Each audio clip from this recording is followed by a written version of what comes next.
The One and Only You, Chapter 1, Lesson 1. No two people are the same. Not even identical twins are the same person. Everyone is unique. Unique means one of a kind. We are unique by being different. We are different in our personalities. We are different by having interests and hobbies.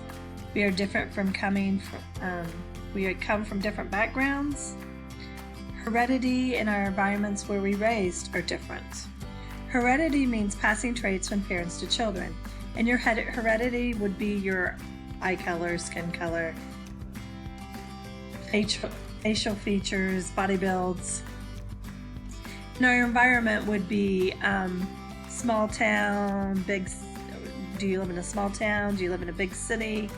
Do you live with your grandparents or your parents or an aunt and uncle or people you do not even know, like foster parents? Do you live in a house? Do you live in an apartment? Do you live on a farm?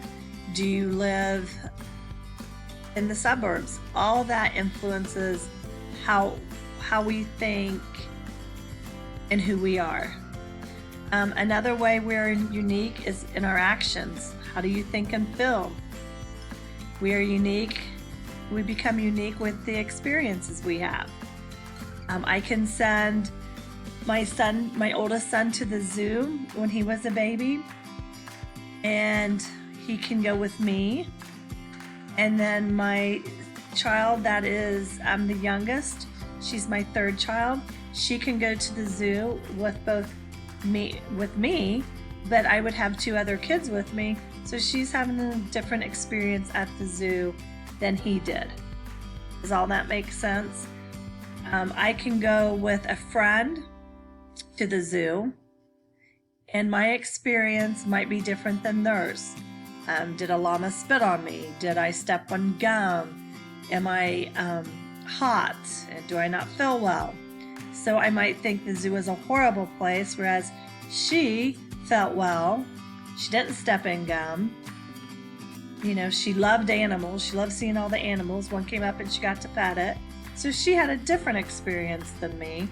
And that's what shapes our values. So I might think, oh, I hate the zoo. Whereas she would think, oh, I just love the zoo. That is just an example, guys. I really like going to the zoo. Ways we are all alike. We all share the same basic needs. And a basic need is food, water, and shelter. We all have to have food, water, and shelter to survive.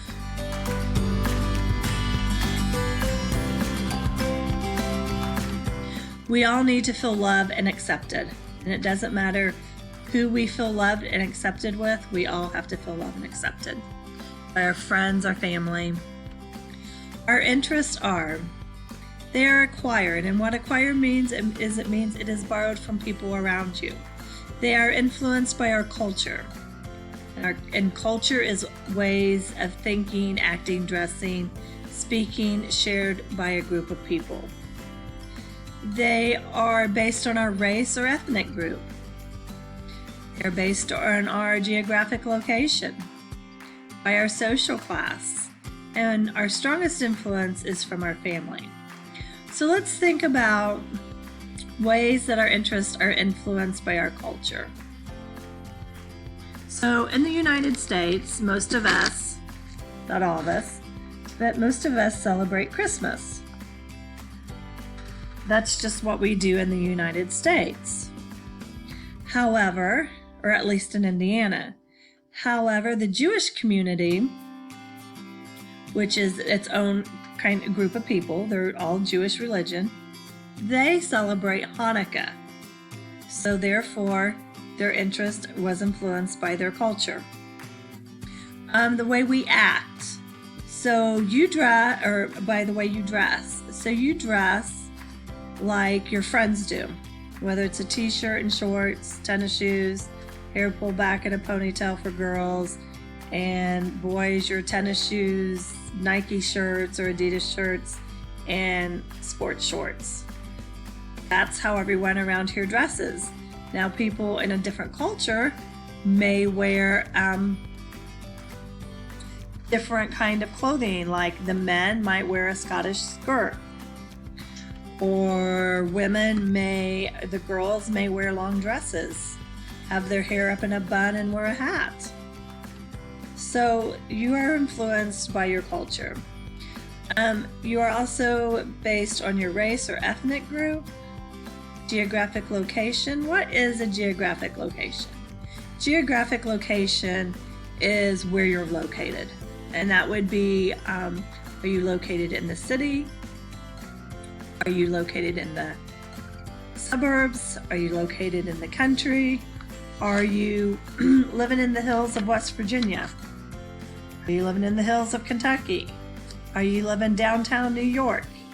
All of that influences who you are.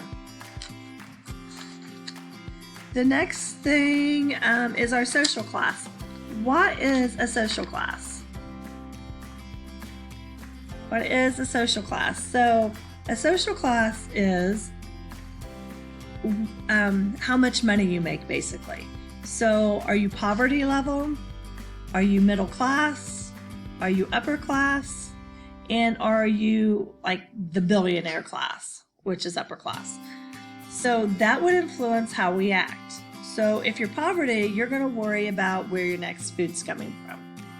If you're a billionaire, you're going to worry about what new mansion you're going to buy and what country you're going to buy it in. We all have different worries. Our strongest influence that we have is from our family. Now, our family is who influences. If your big brother plays basketball, then and likes sports, then probably if you're a boy, you might also play basketball and play the same sports he does.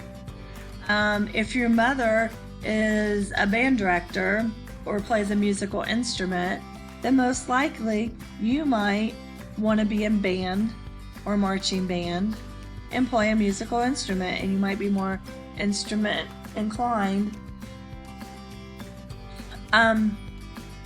If your parents like to stay at home and not really go out and just kind of watch TV and play family games and not be around a lot of people, which is called an introvert, then you might be that way. You might just like to hang out at home, not do a lot of social events, and all that is okay. It's just who you are. Roles. A role is the way you behave when you interact with other people. Examples of the different roles you play is when you're a big sister, you act different from being a daughter. So when you're a big sister, you're going to boss your little sister or little brother. But when you're a daughter, you're going to listen to your mother and do what she asks. You can be a good student. You can be a friend. You can be a cousin. And all those roles you have, you act differently for the most part in every single one you do. Think about that for a minute. Think about how you act as a big sister and how you act as a friend, how you act as a good student, and how you act with your cousin. We learn our roles from interacting with each other. Role model. A role model is a person that helps you see what is expected of you and shows you how to act in certain situations. Examples could be teachers, parents, grandparents, ministers, coaches would be another role model. And that is the end of our lecture. So stay tuned for part 2.